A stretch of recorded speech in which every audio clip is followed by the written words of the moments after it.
So you've gone ahead and imported your data, and you were expecting to see geographic territories appear on the screen, and yet you see a blank map. But when you zoom in, you do see icons for your accounts, and you do see a label floating around. So what you've essentially done here is you've created a account-based alignment. So no geographies have been created yet at the zip code level. You do have accounts placed into zip codes, and accounts are assigned to territories.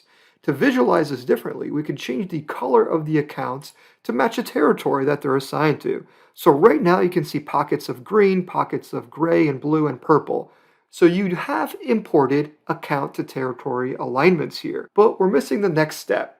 And the next step is to create the geographic territories.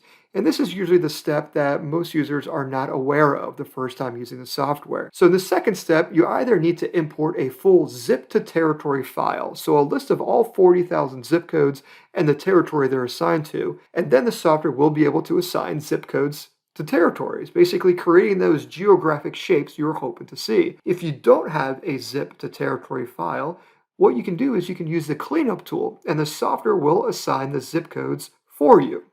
To do that, click on Tools and then click on Clean Alignment. Now there's two ways that you can do the cleanup tool. You can do it step by step or have it all done for you at the same time. And what we want to do is select unassigned zip codes and click Next. And now this is where we do either the two steps all at once, which is the automatic, or you do them separately. First, you would do it based on account count. So zip codes with accounts in there would be assigned to a territory.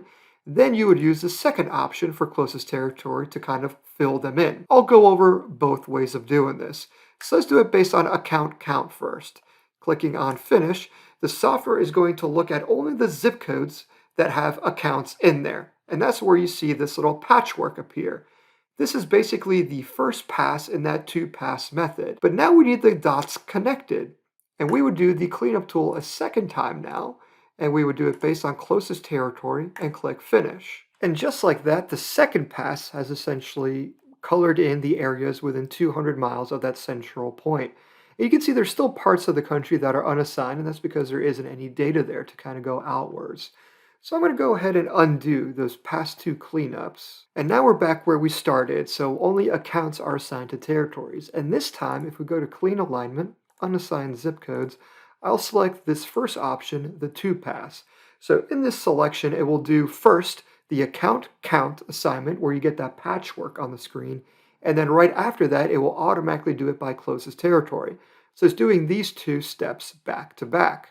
Clicking on Finish, the process will now begin. And just like that, the two pass is complete. And you can see that the zip codes with accounts have been assigned, and going outwards, those 200 miles have also been assigned. And there you have it. You've learned how to create geographic territories out of your account-based territory import.